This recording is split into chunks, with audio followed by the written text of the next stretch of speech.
So I'm sitting at the rehearsal, and Suzanne's rehearsing with the quartet. And she tells her story on stage. She did. She's gone now. I say, hey, you mind if I sit in? And she looks at me like, who the hell is this guy? What's he want? You know? So I pulled out my saxophone and I said, what do you want to do? She said, well, let's do But Beautiful, which is a great tune. I knew it.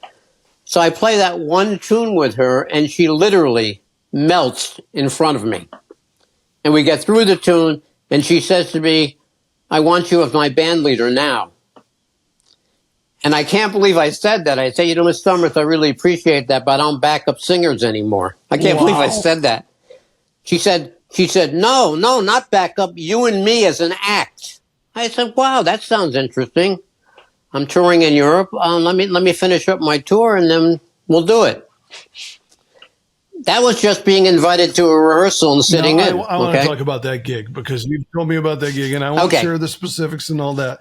But you want to talk about the gig for a musician?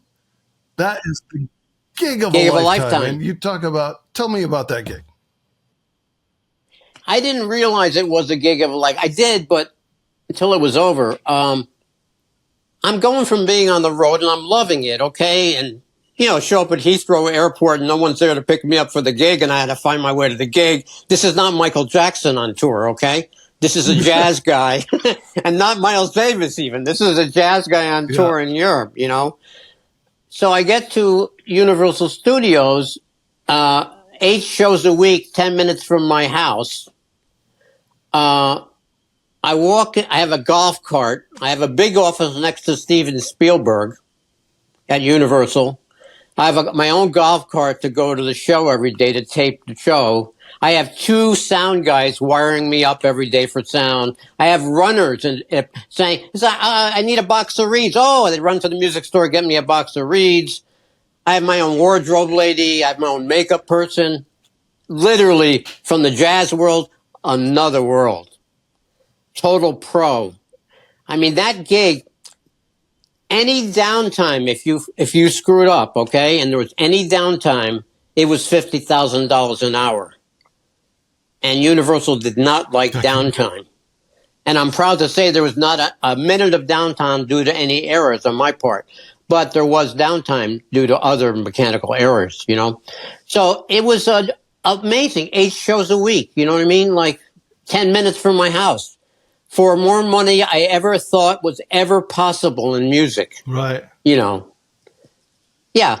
Once in a lifetime gig for sure. I wish it had lasted 25 years like the Tonight Show. Let me ask you another question. This is just a technical question from the administrative side. Let's say I go on to a TV show and I just play a jazz solo over something, which I'm incapable of doing, but let's say I could. And then, you know, the show gets aired. Not only are you getting paid for what you do, but don't you get also royalties for the composition you did?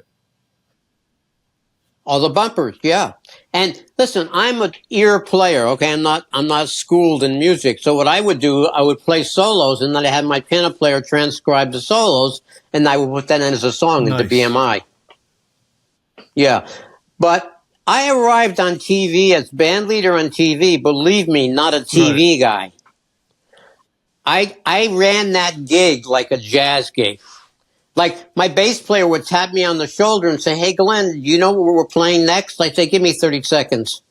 You know, I ran it like spontaneous, and Suzanne loved it. She absolutely loved it. I had an advantage because she was with me 100%, you know? No, I remember one of the producers from Universal came up to me. He said, hey, can't you play anything by the Rolling Stones? I'm saying to him, Scott, he's the one that does the Daryl Hall show now. Daryl. Is it Daryl Hall or Daryl? It's Daryl Hall, right?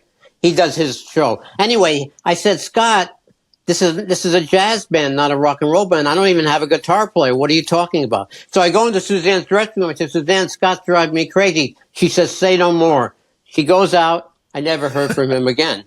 She would like back me up, you know, 100%, you know.